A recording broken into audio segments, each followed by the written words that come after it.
Welcome to the third London Animation Club television broadcasts. We are joined by Vivien Halas and Julia Seiber this evening as our special guests. Thank you for coming. As ever, we have Tom Lowe, who is our producer and live editor, who is a complete star and has basically managed the broadcasting side ever since the beginning. I'm delighted to welcome Vivien and Julia. This is actually the realization of an event that Vivien and I planned, about 3 or 4 months ago, in readiness for the 80th anniversary of the founding of the Halas Batchelor Animation Studio. So, and that's to the day. It's exactly this day, 80 years ago. So it's wonderful that we can actually land on that particular day. I first met Vivien, more than 10 years ago, I think. And at least, yes. At least, yes. And when Vivien was planning a documentary about her father, John Halas, and subsequently I helped her with a documentary about her mother, Joy Batchelor, both of which were wonderful experiences for me. And I got to meet some wonderful, wonderful people. Vivien is also the most prolific of our London Animation Club guests, and I think has taken part in 5 events so far. This is the 6th. Whoops! Oh dear. You're always very welcome, Vivien. We love you.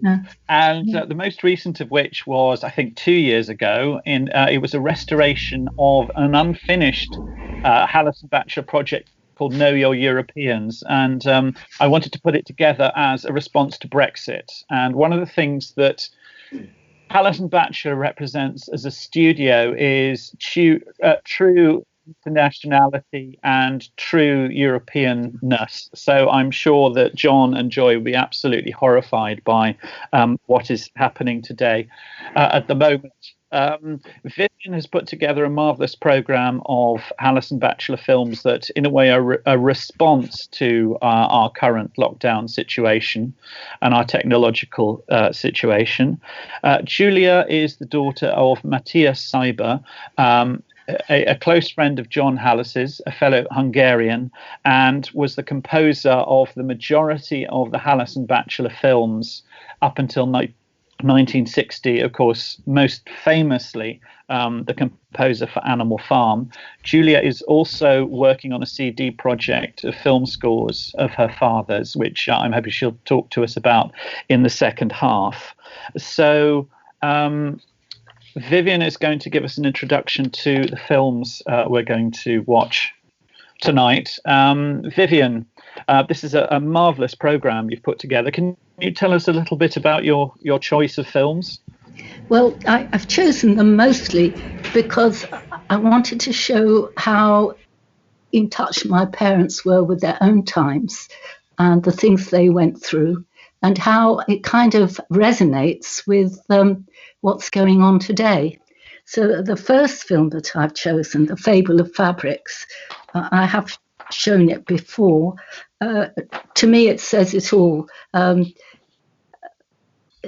It says it was soap that saved us. Well, what is more pertinent today? Our dear government, soap that saved us is practically the only message that... Sorry.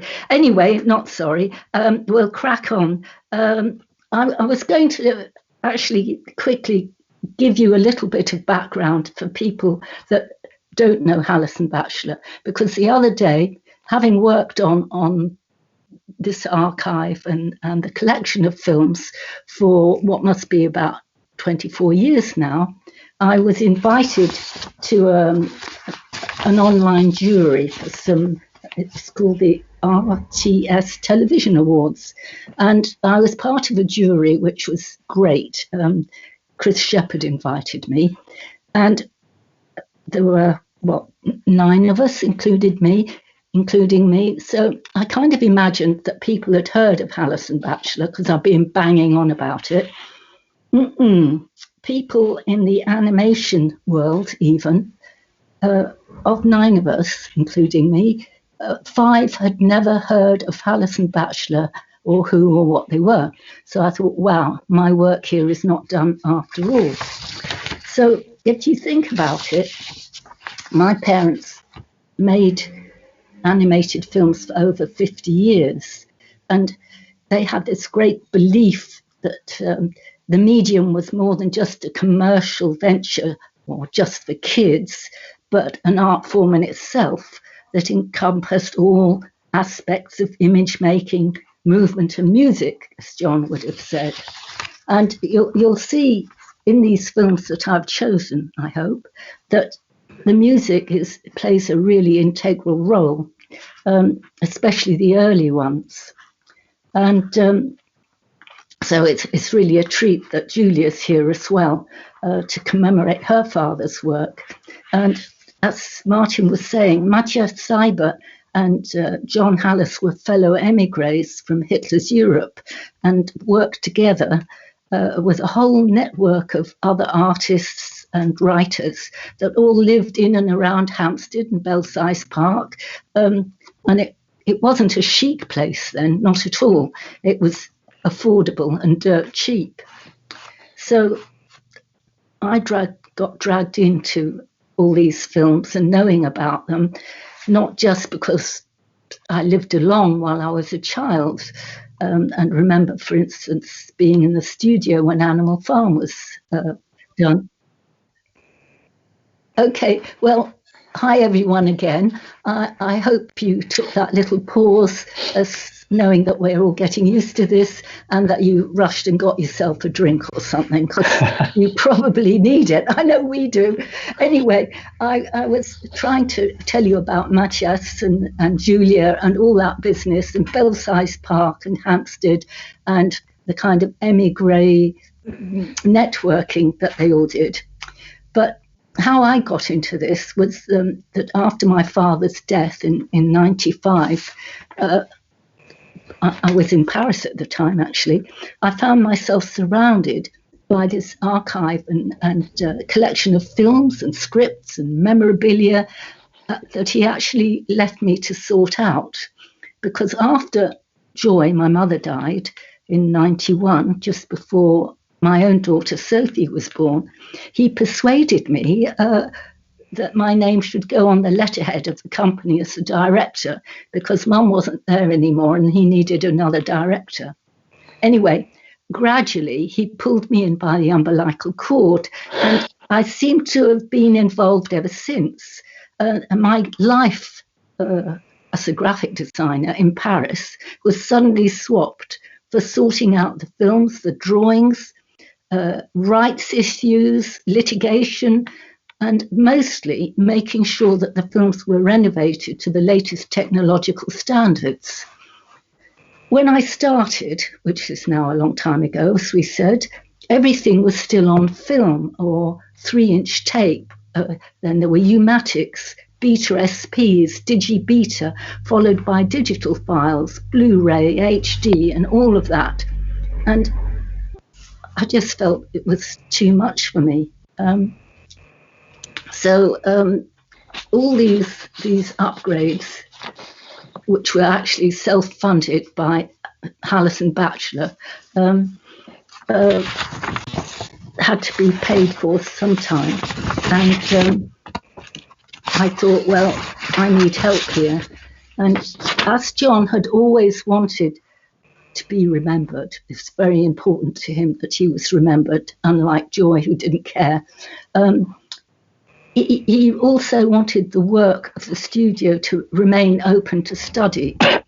So with that in mind, I moved the archive to Southampton University. And at the time, they were claiming to have the first international animation film archive, which was, of course, just the sort of thing John would have gone for. Unfortunately, there was never enough funding, and the archive was shunted to Farnham. And eventually, when I felt this is enough because it just wasn't working out, I donated the physical collection to the BFI, and there it lives. And thanks to the help of Jez Stewart, who's been wonderful, and all the other people who've helped me, like Martin and Tom and a host of other people, I've had really a great time looking after the films and being involved and trying to really keep the name alive. So I think although those people that I was telling you about on the jury who were in the world of animation had not really heard of Halas Batchelor, it lives on all over the place. For instance, I've just, with great difficulty, I might say, uploaded the black and white illustrations that were mostly my mother's for the Animal Farm book to be published in South Korea. Today is also it's the Museum Open Day in the Ukraine, would you believe? And they're using images of Animal Farm to commemorate the atrocities committed in the 30s. So Halas Batchelor remains really alive, and although it's a closed archive, I think you'll appreciate how these films somehow remain relevant. And we have to remember that what you think is well known today will be gone tomorrow, unless you keep banging on, as I do, to keep it alive, or unless you've got some marvelous cult kind of product, it'll be forgotten. So let's celebrate, and I know my parents would love this, and probably Matyas as well. Let's celebrate the fact that 80 years later, we can still show their films. So the films I'm going to show, the first one, Fable of Fabrics, which you'll see it was an ad for Lux made in 1942. And I find it hilarious. Then we've got one of the Charley films, To Your Very Good Health, which was introducing the welfare state and social services. We can't see the whole film, there's not time, but as you'll see, that they were right there selling the idea of the welfare state. And today, of course, what are we doing? Dismantling it. Great, glad they're not here to see that. Then Automania 2000, where they, having done all these films to sell the idea that productivity was going to save us from poverty and bring wealth, Automania shows that production was maybe not the solution after all. Then a short clip from their film Dilemma, where we won't see it all, but basically it's saying that mankind is doomed by his own cleverness, which is something I endorse. Then my father's sweet belief that computers will save us all. Who knows? Maybe they will. Flow diagram. And lastly, in this section, the Bob Godfrey film produced by Halas Batchelor, My Father's Last Shout.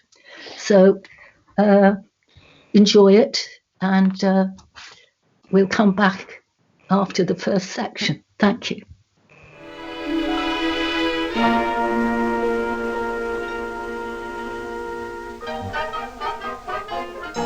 Whee! Come on, everybody.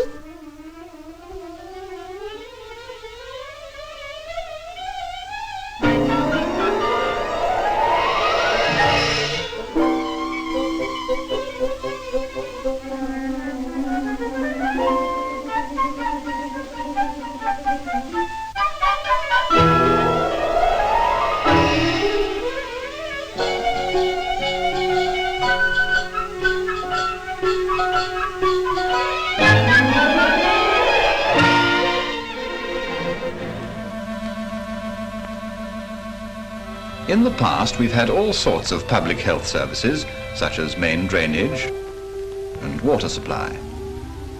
Everyone makes use of these services, and everyone pays for them. Refuse disposal is another of these services.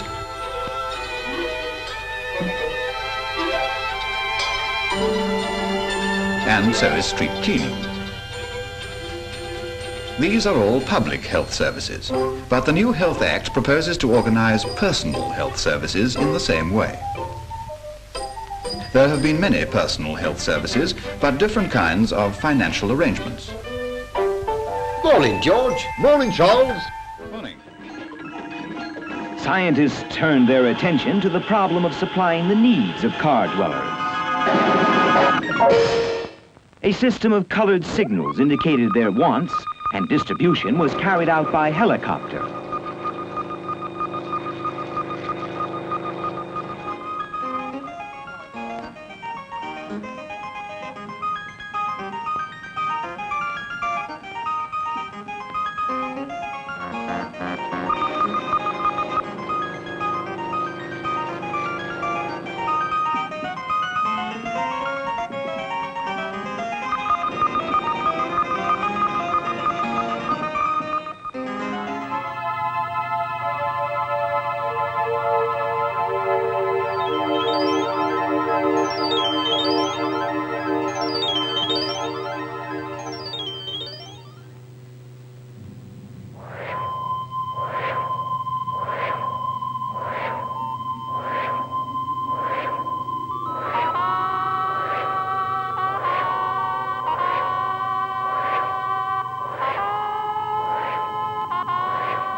The British are a nation of considerable antiquity who colonized the globe with quite remarkable ubiquity. They turn up everywhere from Abu Dhabi to Nigeria and quickly show the natives what it is to be superior. And the thing is, we're so frightfully modest about it all. The British are a multicolored polyglot society, descended from invaders of most dubious variety. Their pedigree is Viking, Anglo-Saxon, Teuton, Aryan, with bits of Hun and Huguenot, but basically barbarian. With bits of Hun and Huguenot, but basically barbarian. The British are devoted to the arts and intellectual, at sport enthusiastic but entirely ineffectual. They've patented inventions of amazing ingenuity. Their efforts gastronomical are viewed with ambiguity. Their efforts gastronomical are viewed with ambiguity. The British are a monarchy in love with ceremonial, impressed by pomp and circumstance and palaces baronial. The royals all conduct themselves with dignified sobriety, and so the British tabloids always treat them with propriety. And so the British tabloids always treat them with propriety. The British are eccentric, unreserved and unconventional, stiff upper-lipped and buttoned-up, high-bounded, condescensional, permissive and profane and positively puritanical, bohemian and bluesberry, bucolic and botanical. Bohemian and bluesberry, bucolic and botanical. Okay, well, I hope you managed to see those films, and that also I'd just like to mention the help that I've had from Jez Stewart at the BFI, but also the main bulk of the more popular films have been renovated by network distributing, and you can buy most of these films on DVD through network or Malavida in France or Winkler Film in Germany and Austria and all over the place. But mainly, if you go to our H&B website, you can find all about the films. You can find articles and things written by, for instance, Nancy Jenny Phelps, and as I say, so many people have helped me. But we've got to sort of hurry along, as they'd say in Bob's film, and get on with it, because at 9 o'clock, Sky Arts will be showing a new documentary by Richard Shaw The Animated World of Halas Batchelor, and that'll be at 9 o'clock. So I think now it's time really for Julia to say something. I would like to say also that there's been a marvellous digital restoration of Animal Farm, which it looks better than it did when it first came out. So that's available on Blu-ray as well, isn't it, Vivien? It is, yeah. Yeah. Well, thank you very much, Vivien. If there's time, we will return to Vivien for a Q&A at the end. But as Vivien said, we are racing to finish before 9 o'clock, so viewers can tune into Sky Arts to see the documentary on Halas Batchelor by Richard Shaw. I'd now like to turn to Julia Seiber Boyd, who I'm delighted can make it tonight. I first met Julia through Vivien a few years ago, and at the time, Julia told me she was working on a CD project of film scores by her father, and it was also her father's 115th anniversary on May the 4th. So this month seems to be a convergence of anniversaries. So Julia, would you like to? Your father is an important Hungarian composer, independently of Halas and Batchelor, but he had an ongoing creative relationship with John Halas. Would you like to say a bit about where he fits into 20th century composing and his importance as a composer? Yeah, certainly, Martin. Thank you. Thanks for inviting me. My father grew up in Budapest and was at the Music Academy. He was a great student of his. From 22 to 25, and he was part of his class of 25, which was the one that famously went around collecting folk songs and recording them. His first main job was then as professor of jazz at Frankfurt, and he continued to compose jazz throughout his life. He was killed in 1960, so he didn't, in fact, have all that much time with Halas and Batchelor, but for most of their what I regard as their most important films, including Animal Farm. Viv and I both have a personal favourite, which is The Owl and the Pussycat, and also what you're going to see clips of. The second part now is the rather interesting proposition where the music was written first and the film Magic Canvas was done later. My father was a good mathematician, which of course you need to be for the precision for doing animation music, and he actually wrote an article about that. But he continued doing very experimental music in all genres, not only jazz.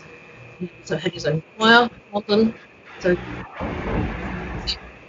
there is piano music.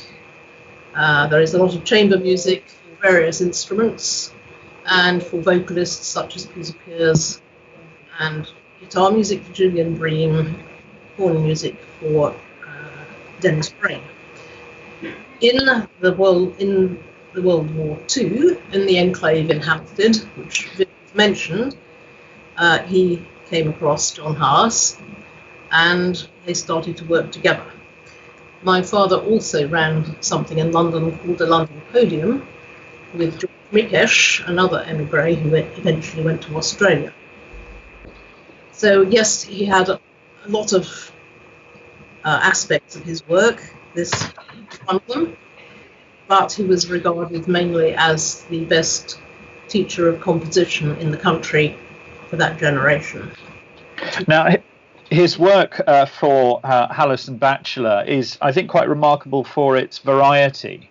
And it's always interesting to consider a film like Animal Farm, which is thought to be quintessentially British in its origins, but of course it's a truly international work. What do you mentioned jazz and so on? Was he known primarily as an experimental composer? He had to compose jazz sometimes under a pseudonym, because in the 1950s, classical music was regarded as something quite different from light music, and jazz and other things were not regarded as proper. somebody challenged him to write a pop song and get it into the top 20. He probably did. By the Fountains of Rome is still on a jukebox somewhere in Japan. Oh, sorry, can you give me the title again? The Fountains of Rome. I will look that up straight after the broadcast. That's fantastic. Now, of course, he is a celebrated composer of other film scores, a number of feature films. Do you want to? So he had a film career alongside his collaboration, his work for Halas Batchelor. Do you want to tell us a little bit about those? Yes, the main one that people would know about is A Town Like Alice. But another one which was done in Australia is called Robbery Under Arms. And I remember going to the premiere of that. And the other one of interest is Chase a Crooked Shadow. So when his centenary was coming up in 2005, I started trying to get CDs done, and so far I've got one of the string quartets, an a cappella one, cello and piano, which was done in Hungary, and a couple of others. And Vivien and I have been talking about doing one of the film music for I think about the last 4 years, but it's been very difficult to get anybody to try and be interested in it. You mentioned in our conversations before that you'd probably need to re-record the films because the recordings from the actual films are mixed, and so one would need to perform them from scratch. Are you looking to do this in the next year or two? When might we hear the result? Well, hopefully now somebody is interested, somebody from Chandos. I hope they're listening tonight. Anyway, but of course, the day I was going down to the British Library to authorise all the manuscript scores to be copied to go to where they could be done into parts was the 23rd of March. No. So you know what happened. I never got that. Yes, the terrible irony. And I understand you were due to deliver a lecture in Oxford in the next few days. Is that right? Last week. Oh, right. Okay. So, and I do hope you'll send us information about the previous CD that you recorded. But Vivien and Julia, I mean, we see what constantly comes up as part of this story is the nature of Britishness during the Second World War and in the post-war period. And of course, it means it's an interweaved experience and an identification. I mean, I'm sure your respective fathers would be horrified but what's happening now, but can we draw a lesson from their example, as it were? I mean, one of the great fables of the 20th century is created by John and Joy, obviously, with a soundtrack by Matyas. I mean, this is, a quintessentially British identified story and film, yet a number of the contributors, the actual authors of the film, are Hungarian and also European of one extraction or another. I mean, what can we draw from this? I think you're right. They would both have been horrified, as would my mother, about Brexit. They would also have been horrified about Orban and what's going on in Hungary at the moment. I've pointed out to Vivien that Napoleon's eyes are very similar to Orban's. Several frames in Animal Farm. My father had no delusions about the Soviet occupation either. He was actually in Budapest in 1956 in October doing a concert tour, and somebody advised him to go home early. So he came home 3 days before the uprising. Now, do you want to speak very, very briefly about the films that we're about to see? Yes, Magic Canvas and also The Owl and the Pussycat, which are very, very different experiences to watch. And then we'll close with the clip from Animal Farm. Could you tell us about those?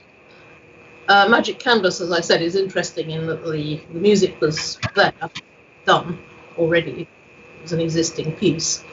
And the film was done later. and I think it's very innovative and extremely forward-looking in that it's totally abstract. I think it's a very bleak film too, and that this constant wish to escape and not succeeding. But I don't know what Viv thinks about that. And as you say, quite different from The Owl and the Pussycat, which is just full of joy and the wonderful bong trees could grow, pig in the wood. I'm just absolutely lovely. And we're closing with a 4-minute clip from Animal Farm. Do you want to tell us a bit about the choice of the clip and what it represents? Well, the clip you've mentioned is the one where Napoleon is in power and bans the singing of the anthem. There will be no more singing of this on pain of death. Yes, on penalty of death. Very good. Very true. So we're going to finish the evening, sadly, with a stark warning, but I hope we'll be able to return after that. So we'll go into the next screening. So that's Magic Canvas, The Owl and the Pussycat, and a clip from Animal Farm. Thank you, Julia.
The pussycat went to sea in a beautiful pea green boat. They took some honey and plenty of money wrapped up in a 5-pound note.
Well, it's absolutely marvellous to see those films again. Animal Farm in particular, beautiful restoration.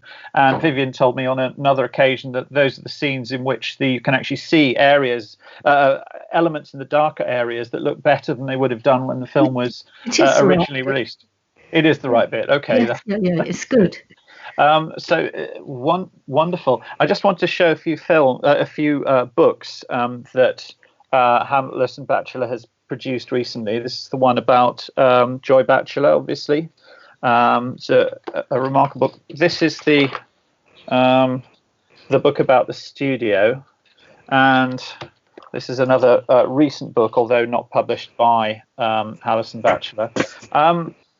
Vivien gave me a while ago the reprinted Animal Farm with Joy Batchelor's beautiful illustrations, and I managed to track down a copy on eBay of what I think is the first edition, which actually has the same illustrations printed in red for the American version. But So I just wanted to ask you,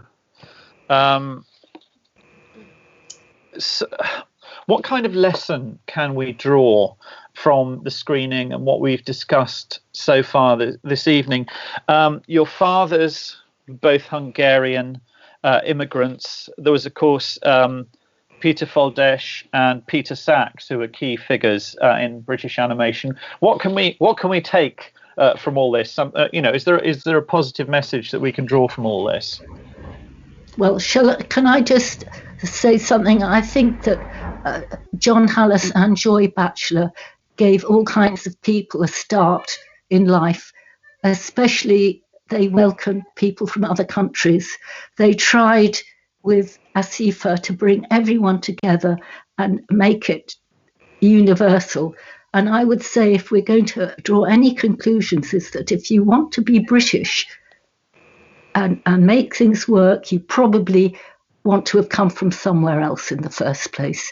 I'd say that thanks to people, emigres, immigrants, whatever you want to call them, they made graphic design, film, animation, what it is today. And probably Julia might tell you music as well. So that's what I'd like to say. Certainly. Absolutely. Yes. And my father had pupils from all over the world, but I remember graphically one of his letters when he first arrived here, saying how wonderful it was to arrive in a country where you could say what you thought. Punished by the thought police. I can't remember how he phrased that. And that was in 1935. And yes, we need immigrants to understand what's good about being British. Well, I think that's a good positive note to finish on. I hope that viewers will now turn over to Sky Arts to watch Richard Shaw's documentary about Halas Batchelor. I'd very much like to thank Julia and Vivien for a marvellous evening, a remarkable programme of films and some very important insights, both on a serious topic, but also about creativity, about art, and I think drawing attention to a studio that requires a life in the present and perhaps an overdue recognition. So I hope that your respective projects go well. I do hope, Julia, you'll send me information about the CD that you've already published and future projects. Vivien, always a delight to see you. Yes, and I think it's great that what was planned as a live event has been able to have an existence in cyberspace, as it were. Tom, our marvellous producer, once again has put this all together, has broadcasted the whole thing, not only produced it, but also edited it live and on the fly. So I salute your genius, Tom. What can I say? Would anyone like to sign off before we go? No? Okay. Well, look, tune in to Richard Shaw's documentary. Do you want to give us the full title, Vivien? What's it called? I can't remember. The Animated World of Halas Batchelor, something like that. Anyway, it's... Yes, Sky Arts at night, The Animated World of Halas Batchelor, and it's a different view, and hopefully people who don't know about Halas Batchelor will discover something, because they shouldn't be forgotten. Really, they are more or less timeless with the messages that they have to give. Wonderful. Well, I think we'll leave that as a positive note to finish on. Julia and Vivien, thank you so much. Tom, thank you so much. So yes, we hope to be back doing an at home with a London Animation Club at home with broadcast very soon. But in the meantime, thank you all and see you all soon.